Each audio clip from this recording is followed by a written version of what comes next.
ఇది ఒక గర్విష్ఠుడు కోడి కథ. ఒక శాంతియుత గ్రామం. చుట్టూ పచ్చటి పొలాలు, కొబ్బరి చెట్లు, పిట్టల కిచకిచ. ప్రతి ఉదయం ఒకే ఒక్క గర్విష్ఠుడు జీవి వల్లే మేల్కొనేది. మన కోడి. అతడు సామాన్య కోడి కాదు. అతని ఈకలు ఎండులో స్వర్ణంలా మెరుస్తుండేవి. అతని గళం సగం గ్రామం దాకా వినిపించేది. కోడి గర్వంగా, నాకు లేకపోతే సూర్యుడే ఎక్కడొచ్చాడో తెలియదు. నేనే ఉదయం రాజు. ఇతర జంతువులంతా అతని మాటలు విని నవ్వేవారు. కాని అతను హాని చేయడు కాబట్టి ఎవరూ పట్టించుకోలేదు. మేక నవ్వుతూ, అతనికి అలా అనుకోనివ్వండి. కనీసం మేమైనా సరిగ్గా మేల్కొంటున్నాం. ఒక రోజు ఉదయం ఆకాశం మబ్బులతో కప్పబడి ఉంది.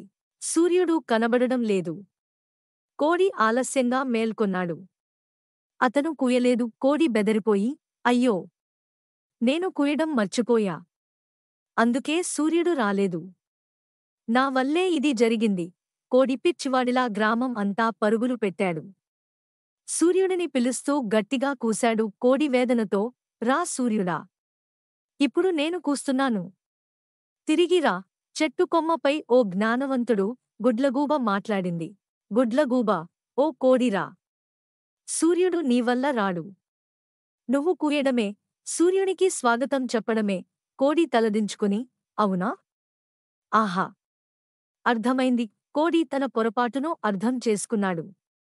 గర్వంతో కాదు, కృతజ్ఞతతో కూయడం నేర్చుకున్నాడు. కోడి నవ్వుతూ, ఇప్పట్నుంచి నా కూకును ఆనందంగా చేస్తా. గర్వంగా కాదు. అప్పట్నుంచి ప్రతి ఉదయం కోడి వినయంగా కూశాడు. గ్రామం అంతా అతన్ని మరింతగా ప్రేమించింది. నీతి. గర్వం మన కళ్లను మూసేస్తుంది. వినయం మనకు చూపును ఇస్తుంది.